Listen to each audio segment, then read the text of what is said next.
มื้อนี้เราจะมาศึกษากันที่กราฟซุยต้นทุนที่เอามาแม่น138 USDT ต่างประกอบอะไรประมาณ30 USDT นะโอ้ทรงที่ว่ามันเป็นเทรนขาขึ้นนี่ก็งามอยู่มาเริ่มต้นที่5 USDT ถ้ามันเป็นเทรนขาขึ้นงามๆแล้วนี่ก็โอเคอยู่เนาะโอเคมีโอกาสสูงเลยที่ว่าจะตามเทรนเนาะมาตามเทรนซื้อออเดอร์สำหรับผู้ที่ยอมรับความเสี่ยงได้เท่านั้นเนาะที่ว่าจะออกออเดอร์ตามถ้าว่ายอมรับความเสี่ยงยังบ่ได้เบิ่งเป็นบทเรียนก่อนก็ได้เนาะการเทรดมีความเสี่ยงมีได้มีเสียเพราะฉะนั้นต้องบริหารเทรดบริหารความเสี่ยงให้ได้หลังจากออเดอร์นี้เขาตามเทรนขาขึ้นไปเลยงามๆเลยออเดอร์นี้เนาะสังเกตเบิ่ง MACD ก็ได้มีการตัดขนานกันขึ้นไปแบบนี้เพราะฉะนั้นเราจึงตามขึ้นไปโอ้แต่ว่าแห่งซื้อแห่งขายกับพักดันกันอยู่เนาะตรงนี้นะไปก่อนคือก่อนเอาลงมาซ้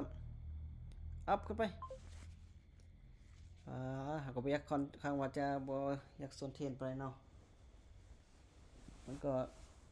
ขึ้นไปงามๆแล้วนะเอาแรกถือว่าพลาดไปเลยแหละเอาแรกเนาะพลาดไปแล้วเอาแรกต้องเลยบริหารทุนเนาะอย่างต่ำก็บ่พลาดเกิน5ออเดอร์ให้มีกำไรซะอืมส่วนนี้มันจะใส่เวก่อนเลยเนาะมันจะตามขึ้นไปอีก1ออเดอร์เนาะซื้อขึ้นอีก1ออเดอร์เดี๋ยวว่าส่งเข้าตลาดที่ส่งสลับนี่ก็เสร็จอีกแล้วเนาะเอาตามเทรนก่อนมีโอกาสที่จะขึ้นไปต่ออีกแล้วเนาะเนื่องจากว่าแห่งซื้อนี่ค่อนข้างว่ายังแห้ง MACD มันก็ยังขนานกันขึ้นไปอยู่เพราะฉะนั้นเราต้องบริหารทุนไปขึ้นไปออเดอร์นี้ไป10นะ10 USDT จังหวะนี้ก็น่าจะงามแล้วล่ะเนาะ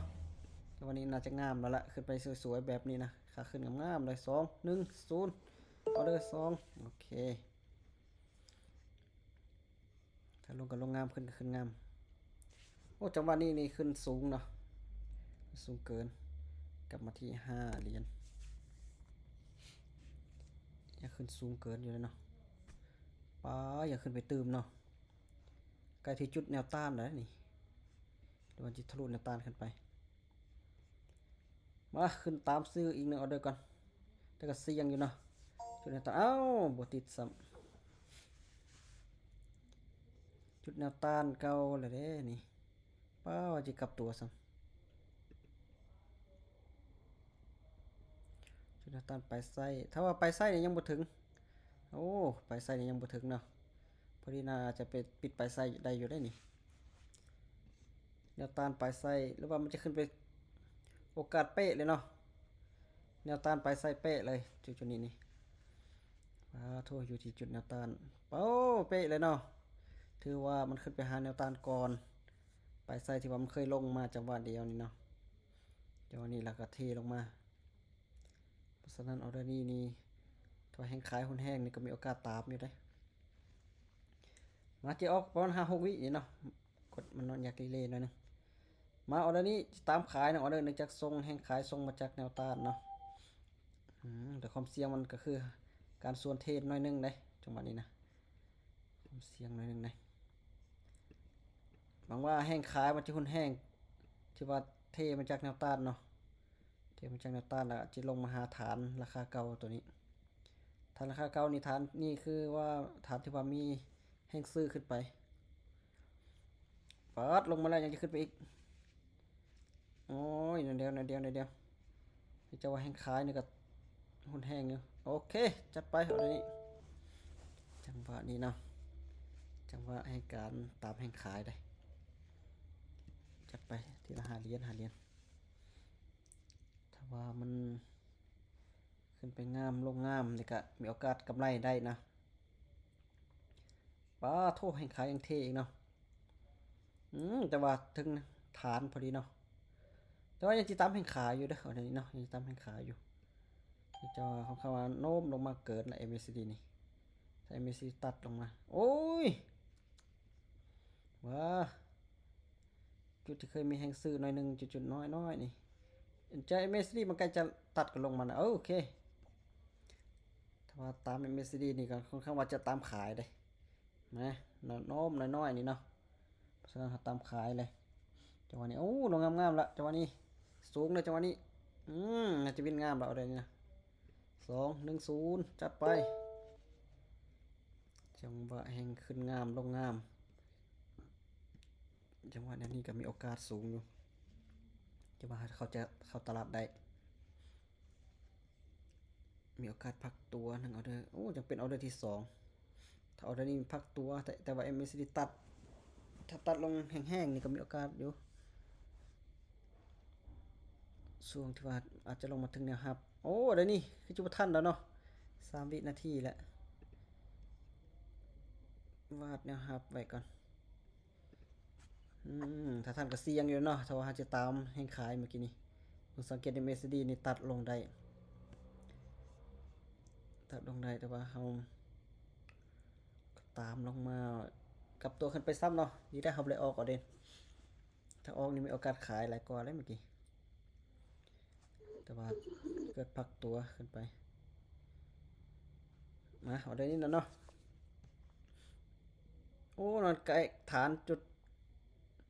แนวเครื่องกลางนี่เด้เนาะนะจุดนี้โอ้3 แนวดูว่าจิรินระหว่างกลางนะจุดนี้เคยมีขายลงมาแล้วนี่3เขียว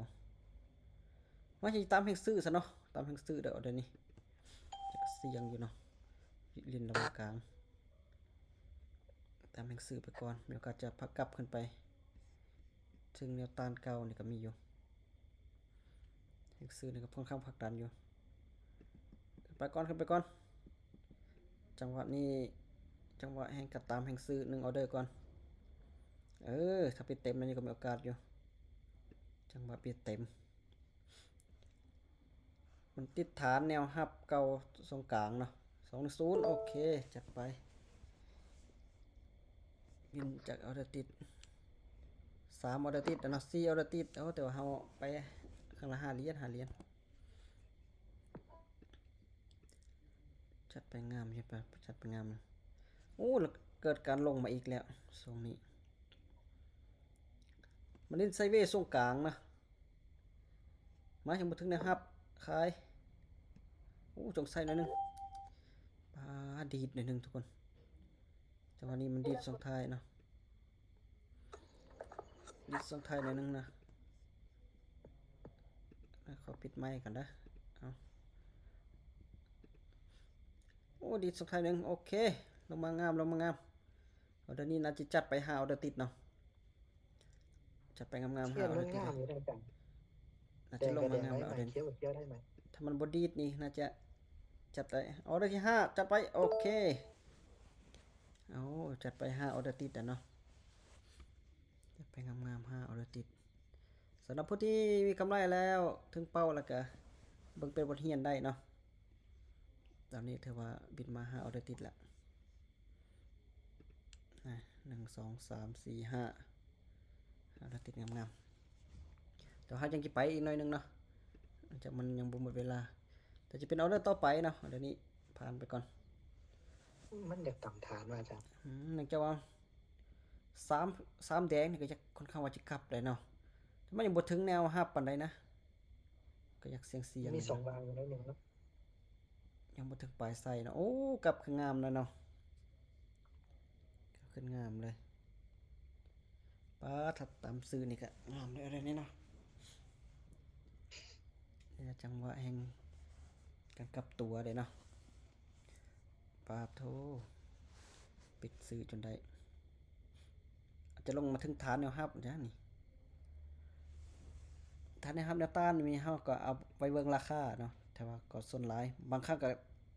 แสดงผลอยู่ได้เนาะเนี่ยจุดนี้3จังหวะโอ้แห่งซื้อยังสิผลักดันอีกนะทอนน้อยๆแล้วนี่ก็มีโอกาสตามซื้ออีก1ออเดอร์อยู่อะโอ้ยที่จักสวิงหน่อยนึงเนาะตลาดสลับก่อนซะเนาะสลับให้ก่อนหน่อยนึงก็โอกาสสูงนะนิ่งอีกแล้วตลาดนิ่งอีกแล้วป้าก็เสียงมันจะถึงลงมาในครับนี่ป้าขึ้นไปนิ่งสลับให้ก่อนซะเนาะสลับให้ก่อนก็จะดีอยู่ขึ้นไปงามๆขึ้นไปอย่างสวยนิ่งไว้เอ้ยลงซ้ำป้า มันมันขึ้นไปปลอบใจอาจารย์ มลงมาหาแนวหับสำเนา หนึ่งหนึ่งวีสุดท้ายเลยเลย 1 วิ 2 วิดีดปั๊บมันลุดฐานลงมาแล้วตอนนี้เนาะ มั ลุ น ด ก็รู้ ฐาน แล้ว ลงมาแล้ว แม่น เบิ่งมันสิจงไส้ว่าถ้าว่าจงไส้กลับไปนี่มาตามขายเนี่ยเอาเด้อโอ้เดี๋ยวเสียงได้3แดงเนาะเสียงอยู่3แดงยังจะมันลุดฐานนะก็เลยขายอยู่เนาะลุดฐานลงมาบางมันจะมาหาฐานแนวหับเนาะฐานแนวหับเก่านะลงมายังสวยฐานแนวหับเก่าเราท่าอยู่เนาะฐานแนวหับเก่าเราท่าอยู่เนื่องจากราคาต่ำสุดยังไกลอยู่เด้ให้ขายนี่บางขายลงมาแต่โดนจังหวะนี้ก็น่าจะร้อยแล้วล่ะเนาะ2 1เอ้า มันมันมันคือสวิงแต่ หนึ่งวีอีกเลยสองเทือไหนแล้วนี่ ปาดเกินไป เกินฟ้า เกินไปเกินไป แล้วอาจารย์ โอ้มาเอาอีกหนึงออเดอร์เนาะถ้าว่าบ่ได้ออเดอร์นี่ก็เป็นพักตีนี่คือว่าจักซี่ว่า เชื่อแล้ว ต่อหน้าต่อตาเลย แต่ ก็เบิ่งเนาะพี่ มันก็อยากเก็บไว้หนึ่งนี่เนาะอาจารย์เนาะมันลงมันเลิกเลยได้บางทีเนี่ย ปาดมันจนลงครึ่งหนึงละเบิ่งได้ออเดอร์นี่คือบ่ขึ้นซ้ำเด้เบิ่งเด้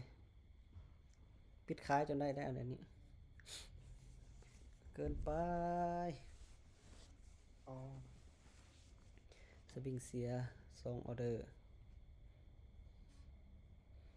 อยากเกินไปเนาะทุกคนเนาะอยากเกินไปอยากเกินไป มันยังบรุษฐานไปเลยเนาะฐานแนวหับเอาเดี๋ยวนี้จะได้ตามแห่งซื้อขึ้นไปละ1ออเดอร์ละป้าแต่ก็เสียงอยู่แล้วมันอยู่ระหว่างกลางอุ้ยลงมาต่อยซ้ สวิงวีสุดท้าย ำขึ้นไปก่อนขึ้นไปก่อนขึ้นไปก่อนขนาดออเดอร์นี้ยังมันยังขึ้นไปได้นะ เกินไปแล้ว ออเดอร์นี้ซื้อขึ้นไปได้ซื้อขึ้นไปได้นายลงมาซ้ำเอาวินไลน์ออเดอร์ก็จะพลาดไลน์ออเดอร์เนาะ เอามาท่าวินาทีสุดท้าย ยืดขึ้นไปไหมวันนี้ตามจุดเก่าแล้วนี่บอดีดเนาะ โอ้เกินไปเกินไปพี่น้องไอ้ยสอกกลับมาอีกกันจะต้องได้มากลับดอทคอยนะมาดอทคอยเด้อปาดพระ3ออเดอร์แล้วเสียวีสุดท้ายเนาะวีสุดท้ายมับเลยมาที่กลับดอทคอยจัก2-3ออเดอร์เนาะถ้าว่าบ่ได้ก็ได้พักเนาะอีกจัก2-3ออเดอร์อ๋ออันนี้แหละมันให้วินตั้ง5ออเดอร์ติดแล้วเนาะแต่ว่าไปพักนี่ก็จะมีกำไรแล้วอันนี้แหละมันบ่แน่นอนนะโอ้ขึ้นลงอยู่เมสซี่ดีพยายามจิตัดอยู่เนาะตัดได้หรือบ่ได้มาถ้าตัดขึ้นได้นี่ซื้อ1ออเดอร์ก่อนดอทคอยถ้าพลาดออเดอร์นี้ก็อีก1ออเดอร์ถ้าพลาด5ออเดอร์นี่ก็ได้พักเนาะอันน่าจะบ่พลาดเอ้ยไปก่อนขึ้นไปก่อนไปขึ้นไปยังดีดลงมาอีกไปขึ้นไปออเดอร์ที่4ได้นี่หวังว่ามันจินขึ้นมานิ่งๆไปโอ้มันตลาดมันเริ่มสวิงแล้วเนาะทุกคนเนาะเริ่มสวิงแห้งแล้วนิ่งไว้ค่อยนิ่งไว้โอเคจัดไปกลับมาวินออเดอร์ที่4พุ่นเนาะเอามันดีดเสียวิสุดท้ายเกินไปเนาะมาอีกหน่อยหนึง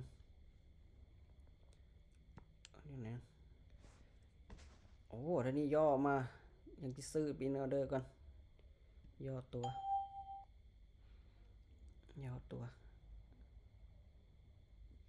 วิดีโอเฟกเท่ากับ4ลงทางลมละ MSD ก็ตัดขึ้นไปถึงละแห้งขายน่าจะบ่เข้านะเอาได้นี่น่าจะขึ้นไปได้นะโอ้ยขึ้นไปเขียวแดงอยู่บ่ได้ติวะขึ้นไปอย่าเฮ็ดเขียวแดงโอ้ยขึ้นไปยังลงมาอีกขึ้นไปก่อนอ้ายจังไดวะมันเริ่มเสียศูนย์ตอนสวิงเนาะสวิงแล้วเริ่มเสียศูนย์แล้วทุกคนเอ้ยไปอีกจักหน่อยโอ้ลงมาอีกแล้ว3แดงเรียนเฟกเท่า4ขึ้นไปยังบ่ถึงฐานขายนะเอาด้วยกันยังบ่ถึงฐานแนวครับนิ่งเกินลงมาก่อนนะฐานราคายังต่ำอยู่ฐานราคายังไกลอยู่ได้นี่จังหวะนี้ปาดนิ่งๆนะนี่ก็อันตรายอยู่ลงก่อนปิดไปไส้ให้ก่อนเอาได้นี่นะจังหวะนี้นะนิ่งไว้โอเคจัดไป38บวกมา30แล้วเนาะพอดีเนาะบวกมา30แล้วทุกคนตอนนี้นะ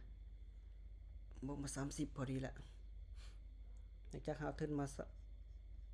138ก็น่าจะเอาประมาณนี้ก่อนแล้วนะทุกคนเนาะตามเป้าหมายละทันทีเฮาวิน5ออเดอร์ติดนะแล้วเฮาก็มาพลาดหน่อยนึงแต่ว่ายังติดลบอยู่มื้อนี้ทุกคนเอ้ยนี่แหละตลาดสวิงนี่ตรงนี้แหละยังติดลบอยู่แล้วจะมาเก็บพอร์ตเองนะแล้วก็พลาดสูงสุดก็3ออเดอร์เนาะรอบนี้สำหรับรอบนี้นะแต่รอบตอนสวยที่เนาะมันลบโอเคเอามื้อนี้ก็เอาประมาณนี้ก่อนเนาะทุกคนเนาะมีกำไรแล้วก็ถอนเด้อทุกคนมีกำไรแล้วก็ถอนจุดสำคัญตัวนี้แหละ